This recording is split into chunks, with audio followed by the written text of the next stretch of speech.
I feel like he just got privilege now, and it's just a privilege thing. He's really finna get retired, so I'm not even worried about him. We struggle in some areas, but we don't sell out. And I think LeBron showed what a sellout he is. LeBron, like, bro. Yo, see? You cannot. Yo, you can't win with these, I'm bro. saying you can't win, bro. Yo. God forbid a nigga don't want to play in Memphis. And advocating for Memphis, Hold on, pause. which is such an important. Does this shirt say don't let these degrees fool you? Yeah. Yo.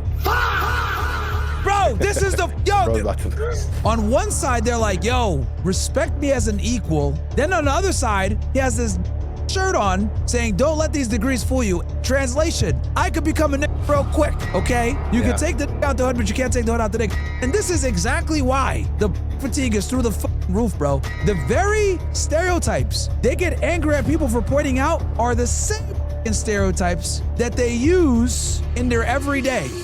All right, so just for a quick briefing for those of you who are, just take yours off, you can make it, so I can get mine. Oh yeah. Unless if you can make yours larger too, let me. Just so I can have all three of them. Okay, perfect. So yeah, I guess LeBron was golfing with some really rich people. This was everywhere. I'm surprised he didn't see it. This nigga got the baldy he was now? trashing them. Yeah, Bron gone. That's it. It's over for him. But he was trashing Memphis. He says he hates to play in Memphis. And of course, Memphis is, I suppose, a pivotal or very important city during the 1960s civil rights movement. It's, got a lot of historical rich culture history to it. And so precisely. And so, LeBron was golfing with these really rich, I suppose, white affluent men. And his tone of voice was so much different than that of what it usually is. And you just got to listen. I mean, we'll look at the backlash after, but this is the clip and he's getting ravaged by the black community. What's this guy's name here? Oh, he was on Piers Morgan. Yeah, he was on Piers Morgan with me. I forget this guy's name, but yeah, he's a pro. Well, I call him a Wakanda.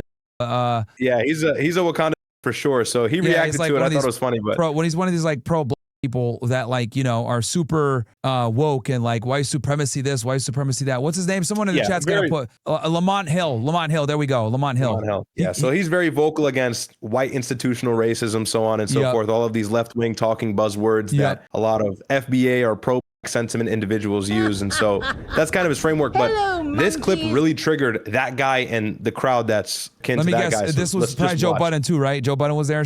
They started probably. It was on Joe Budden. Bro, Joe they were all Budden's crying about it. Bro. He's always about something. And you're gonna watch the clip. I have to admit, LeBron's tone did sound different here, but it's just so funny. So here, let's see. Be strategic, man. At 41 years old, you think I want to do that? Being in Memphis, random Thursday. I'm not like the first guy even talk about in the NBA. Like we all like, you guys have to move. Just go over to Nashville. You got Vanderbilt over there. You got the NASCAR. You got a stadium. Don't they got a hockey team too? Yeah, Predators. This nigga talking about hockey. Do you see how he's talking? Nobody wants to go to Memphis and like LeBron never talks like that, bro. I ain't gonna lie. This is full-fledged code switching right here. I'll be totally real with you. He may have not have known this. Does he really sound that different? I haven't watched one of his interviews in a very long time. So it's not that LeBron is poorly spoken or anything like that, or he talks like Pooh Shiesty. It's just that he's never really this far in that direction. Like there's usually some sort of like, okay, this is a man talking to his voice and his tonality, but right off the rip, he's like, gotta play in Memphis and shit. Then he says he'd rather play in Nashville. Nashville is like white as fuck. Yeah. So, but let's see what else and then we'll see the response and the backlash he got. Everything. Doesn't look like LeBron's going to be on the Grizzlies anytime soon, so Grizzly fans out there. Yeah, they know. Their only chance was in 2003 if they'd have won the lottery to get me there. And I might have pulled a Eli Manning and not showed up.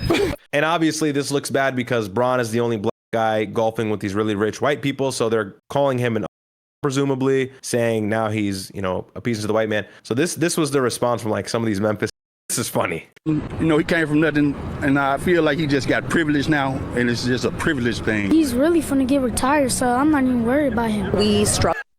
He really finna get retired, so I ain't even worried about him. All right, whatever that. He's a kid. He's really finna get retired, so I'm not even worried about him. We struggle in some areas, but we don't sell out. And I think LeBron showed what a sellout he is. LeBron, he came. And this is him being asked about it. Did I say I don't like people? No, I didn't say that. But there were people who were wondering why Memphis was targeted. Like Milwaukee was too. Did they miss that one too? They didn't see that? Like, bro. Yo, see? You cannot. Yo, you this can't is win what with these I'm bro. saying. You can't win, bro. Yo, like, you literally can't win. God forbid a nigga don't want to play in Memphis. And by the way, the whole reason why NBA players rip on Memphis, this is the thing, is because I guess first of all, it's Memphis. Let's be real. Second of all, I think the hotel sucks really bad. I think it's like not a good hotel. There's some like buzz around not liking to play in Memphis, but they're doing this whole racial spinoff, giving this guy a hard time. You can't win with these, bro. You can't win. You got to be all the way in. Bro. Like that's why when I got the original backlash with the whole like, you know, we don't dabble into the dark and stuff like that, people started crying. I didn't care, bro, because it's like you're never, like it's almost better. It's okay. I'm just gonna say this. What I'm gonna say does not reflect the opinion of my brother, by the way, FYI. I just want to make that very clear. What I'm gonna say does not reflect what he thinks. There's no point with like trying to dance around this topic, or because a lot of people like walk on eggshells when they talk about this, right? Because they don't want to deal with this because they know that the black community is super sensitive. They're gonna cry. They're gonna complain. All this other bullshit. So what's up happening is you're better off just like saying what you want to say and ripping that racism band-aid off rip earlier in your career, because you're better off doing that than 5-10 years down the road, right? You're walking on eggshells, not trying to say anything offensive to the black community. You don't want to be labeled a racist or whatever, and then you say one thing like LeBron here, like, yeah, I don't want to go to Memphis, and then they come to the conclusion that you're talking about. We didn't say the was not even used one time there, but they came to the conclusion based on who he is, who he's with, etc. And they're looking at it from a context perspective. So the issue is that if you're in entertainment long enough, they're gonna be able to pin you to some level of racism. So you're better off just ripping the band-aid off early and just being a say, I don't care what you kind of to say, okay? You bunch of and play the freezer sound effect. Hello. Which I just hit right there, the hello. Like, because you're just better off doing that. Because if you build an audience, right? Because so many people are terrified of like losing their audience, losing their market share. If you build an audience always walking on eggshells, it's just a matter of time until you walk on the eggshell, it cracks, and then everybody goes crazy on you. Rip the band-aid off early, let call you a racist, say off, and then build an audience off of being authentic. Like, yes, it's going to be slower. Yes, you're going to get censored. Yes, people are going to hate you. But the people that do with you end up with you for real. This Los Pollos, right, who I was making fun of yesterday, this is a right? And I'll tell you why. He made a comment about ICE and supporting ICE and them doing their jobs. Hassan makes a post roasting him for that. And the dude, buckles and says, oh, well, I didn't mean it like that and blah, blah, blah. And he got an enormous amount of pressure. Why? Because he had not kept it real with his audience from the beginning. So they gave him a bunch of backlash because they're like, oh, well, what do you mean ICE? Like, bro, aren't you supposed to be like this progressive? So, because he's a Twitch streamer. We already know what you got to be politically when you're a Twitch streamer 9 out of 10 times. So, like, he didn't rip the Band-Aid off early in his career. So, since he didn't rip the Band-Aid off, he says something like that. They're like, what the hell is this side of you? But this happens all the time when you walk on eggshells. So, I'd rather be real from the beginning, lose the fair weather fans, lose the snowflakes, and then just rebuild that audience of real.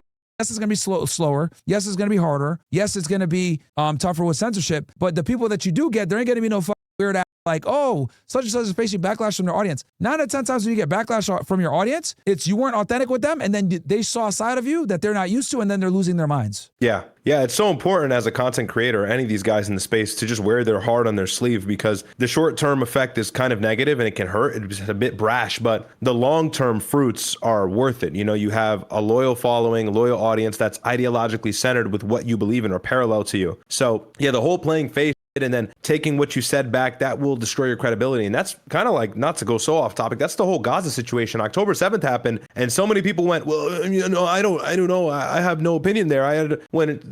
After some time, we saw like kids were just getting bombed for no reason, and there was no condemnation there. And so people got what they deserved, which was not wearing your heart on your sleeve, not being honest about who you are. And it's got to be draining to show a face all the time. Like, just stay true to what your real belief is. And that's always going to work out for you long term, no matter the censorship or the cancellation. And in this situation with LeBron, he's being, and we'll play the clip in a moment here so you'll understand what I'm saying. He doubles down here and does not give any of the race theory or the fact that he was attacking.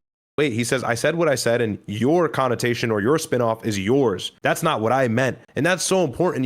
When you apologize, then you just canceled yourself. Yeah. You cannot apologize. You can't, bro. Like, did you mean that about people? Yep, I meant it. Even if you didn't mean it, now you got to mean it.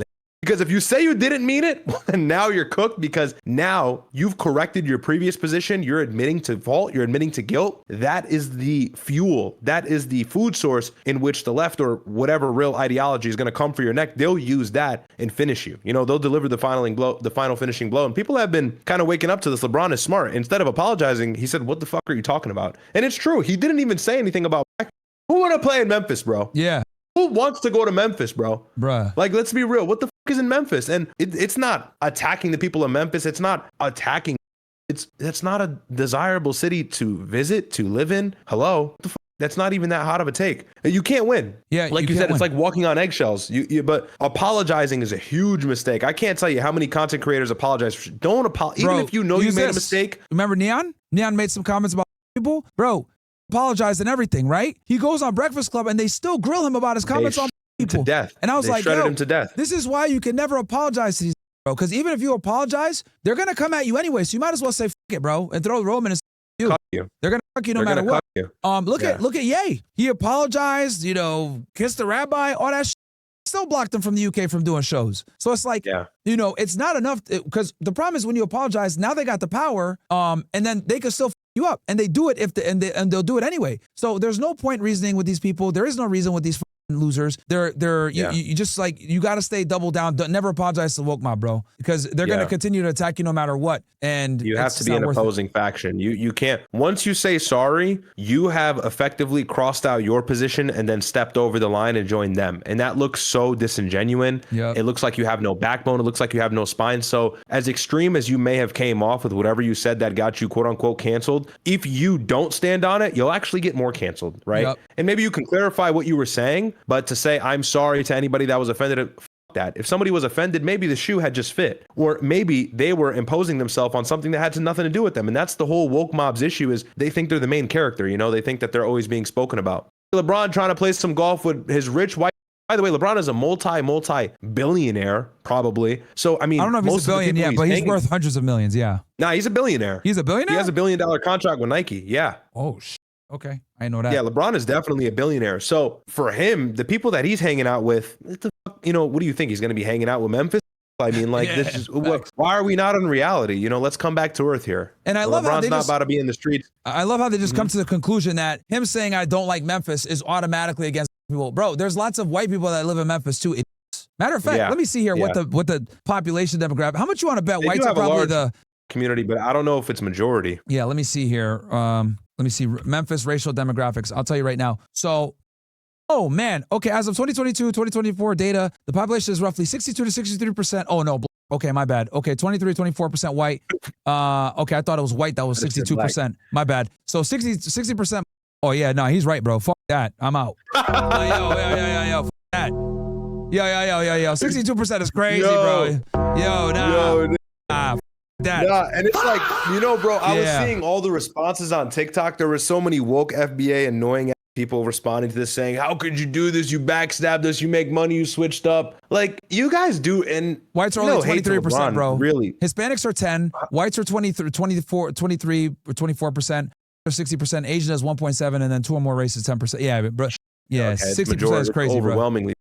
Yeah. And here's the thing. I was at least refreshed because a lot of people, you can actually see the TikTok comments section here. Somebody put Squidward sticking up the middle fingers saying, bro, double down, bro, to everybody. But like, I was refreshed to see there was a lot of people that went, come on, what are we doing? Yeah. Because this is where, look, and if you're, I'll even concede here. If you're black and you're on the left, that's your prerogative, no issue. But if you're getting triggered like this, hey bro, there's no hope for like your movement or what you want to do with your political beliefs, because you're just way too soft, And I think the first step to actually being likable, the first step to actually being, actually like somebody who's worth listening to as a person on the left, like Lamont Hill or these others, is being honest that when take up a majority of a space, there seems to be issues. And so that's where we have to kind of turn the finger around and look at ourselves, get in the mirror and say, what can we do to help ourselves? And I monologued about that the other day on stream. And that's not a message of hate. That's not a message of being rambunctious or being bombastic or provocative. That's just saying we have issues that I want to fix. And it all starts with it all starts with us, we, instead of white man. LeBron triggered us. LeBron backstabbed us. Bro, LeBron was the same wearing the BLM shirts during 2020. Yep. Doing this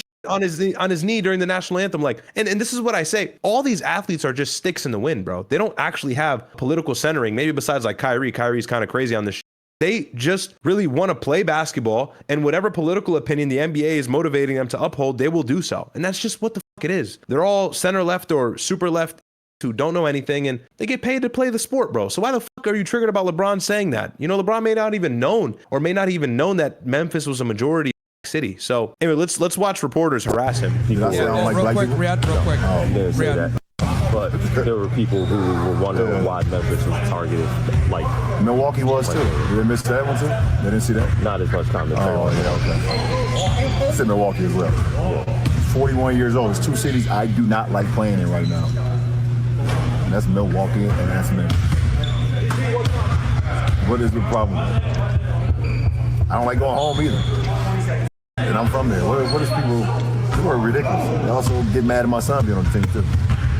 So what are we talking about? Okay. People need to So figure out other ways to put their if you energy can to pause it other real things. quick. Milwaukee is 37 to 38%. Milwaukee is 31 to 32% white. So it's a little Even. bit closer. It's a little almost even. Yeah, that's still a lot of.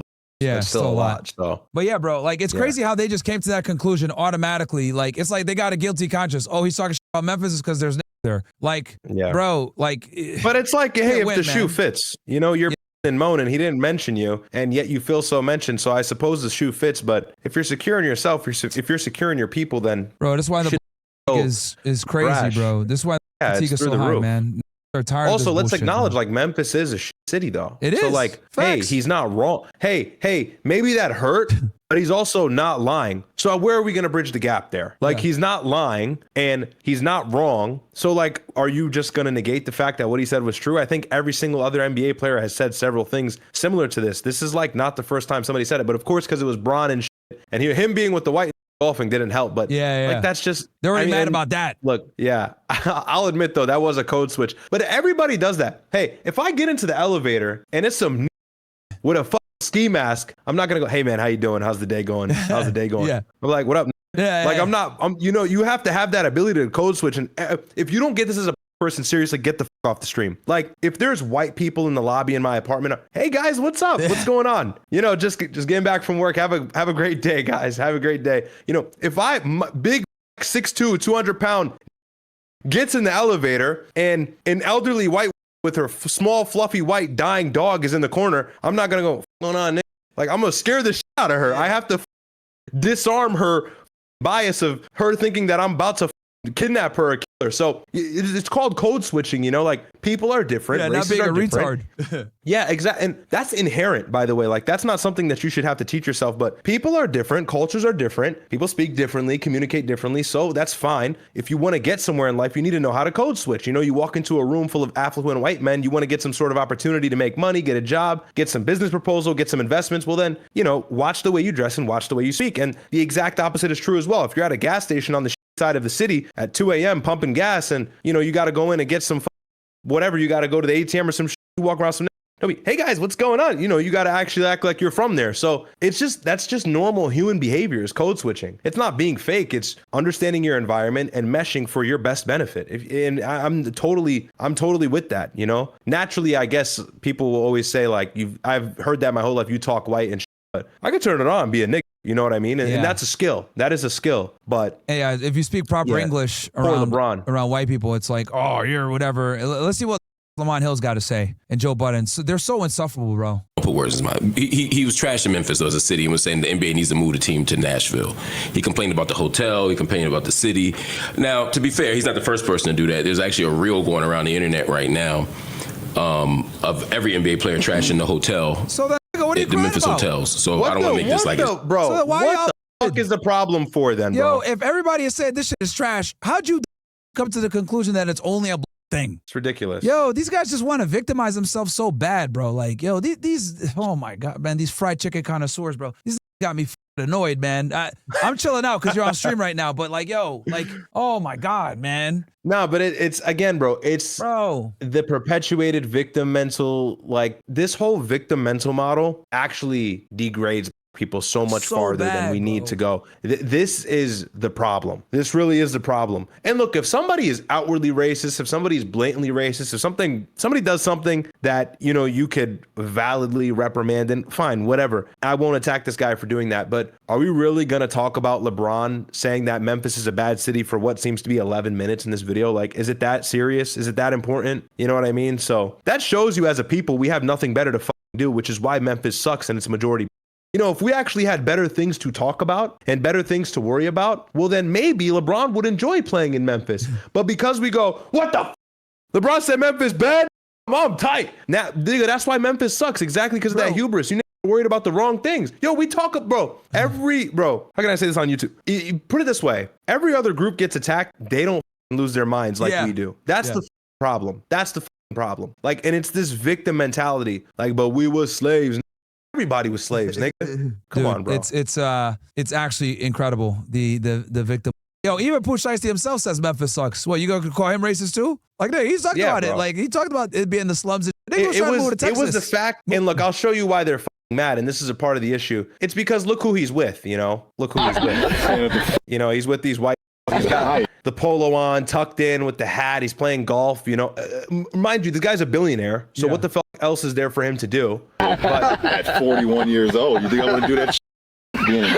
That was pretty funny though. Anyways, let's see how he reacts. It's just LeBron, but LeBron, as the most prominent voice in the NBA and one of the most prominent voices in sports, standing on a public platform and advocating for Memphis. Hold on, pause. Which is such an important. Does this shirt say "Don't let these degrees fool you"? Yeah. Yo, bro, this is the yeah. Hold on, I was about to crash out. Let me chill because you're here. Yo, on one side they're like, "Yo, respect me as an equal, right? I'm intelligent. I'm not an idiot.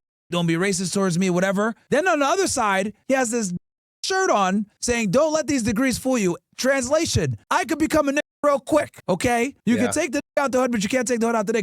And this is exactly why, right? The fatigue is through the roof, bro. The very stereotypes they get angry at people for pointing out are the same stereotypes that they use, okay, in their everyday. And as a matter of fact, they have the hubris to wear a shirt saying, "I reserve the right to become a ass chimp at any time." Yo, these are sayings. Like it's like these. Like, yo, real talk. Remember when Vegeta would take the nigga to be able to when get the moon would come out, and then take the nigga take the moon and throw that shit in the sky, and then turn into a primate. That's this, bro. That's what that shirt basically means. Like, yo, nigga, yo, these people, bro, they want to sit there and be like, "Oh, I got these degrees and shit like that." You know what I mean? I'm smart, bro. Blah blah blah. But don't tempt me. I got this moon in my back pocket. I can throw that shit in the sky and turn into a big gorilla. Nigga. Like, bro, this is why nobody respects you. And like, what's going on? And then like me coming to say, "Hello, like I'm Frieza." Like, hello. It's self-imposed degradation. It's self-imposed degradation that is weaponized to kind of do this code switch like, oh, but I can always be too. But why does having to say, "Don't let these degrees fool you," also associate with like poor behavior that gets us ostracized from every other race that does not share the same color as us or ethnicity for that matter?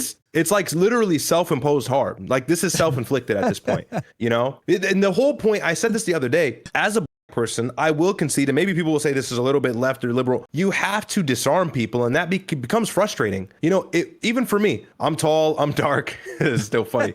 I'm tall, I'm dark, and so, you know, I walk into a room or whatever scene I'm in, I have to kind of open my mouth, and I have to show people that I'm not who they may think I actually am, because I have to disarm them via my actions, via my behavior, via my speech, and that becomes frustrating, of course, but I feel as if though if everybody adopts that mentality to where you are happy to prove people wrong, that not all of us think the same, act the same, have this whole hubris where we have this self-imposed degradation that don't make me act like a, because once I get that side out of me, you don't want to see no more. Like, if you disarm people from that line of thinking, and that happens over time, that snowballs, and then eventually there will be no association or people having bad behavior or crime synonymous with your skin color, you know? So it's a matter of pattern recognition, it's a matter of behavior, and if we correct that over time long term, then you'll see a different turn of events or you'll see different reactions. Now, of course, to those who are racist just because your skin is dark, well, Well, there's no help for those people. Those are sick, twisted, low IQ people who hate you just because God created you a certain way. But there's a legitimate call out or a legitimate grievance from those who say, every time I come into one of you guys or run into one of you guys, there's always some sort of crime or loud music or loud voice or some sort of chaos that ensues. And so it's our job to kind of disarm that. And that doesn't mean you kiss their feet and beg for their approval. No, you mog them with your IQ. You mog them with your behavior. You mog them with the way you dress. You are better than them. I can't, and maybe some people watching this who know me are going to think this is a little bit conceited or bigoted. I know several white people that I'm better than in everything. Yep. And that's because I carry myself a certain way. So there's no way they can weaponize my skin color against me. Why can't we all do that? Right? So the whole don't let these degrees fool you thing is like playing into the hubris that's weaponized against you. And that's why you're always mad. It's a vicious cycle. It's a vicious cycle. No, facts. City, black businesses, one of the homes of the civil rights struggle, where Martin Luther King was the anniversary of that is today. Yeah, it is. Like to Martin couldn't hoop. To advocate to move to Nashville, to me is whack. You could have just said you better build a better hotel. And that's my point. Y'all go think it's you said I would have already started to build a hotel. Yeah. Right. At that point. Right. And to you because LeBron doesn't like playing in Memphis, he has to build a hotel in Memphis. Really? Harder, bro. Like, how about you go build a hotel and we'll all respect you for it? You go take your hard-earned money, because I know everybody here has money who's at this table or at this couch. And how about y'all go build a hotel in Memphis to counteract what LeBron is saying? To use your resource and platform for that instead of saying, hey, let's invest in Memphis? That might be the play. Unless I'm invested in Memphis. That might be the play. Now LeBron's Jesus. Now LeBron has to fix every black community. Like, that might be the And this is what it is. Victimization. Well, you help us. Well, no, you help yourself. Yep. Play. Didn't sound like it. I mean, I'm invested in Nashville. I'm sorry. Excuse me. The play might be invested in Nashville. I wouldn't shock me at all. I might be invested in Nashville. Like, hey, let's get this team over here. Which is up. You know what I mean? And so, anyways, I have no interest in watching these guys cry about it for 5 minutes, but yeah, bro, you can see the reaction across the board is negative just because LeBron said he doesn't like playing in a city that happens to be right majority. But the shoe fits, I suppose.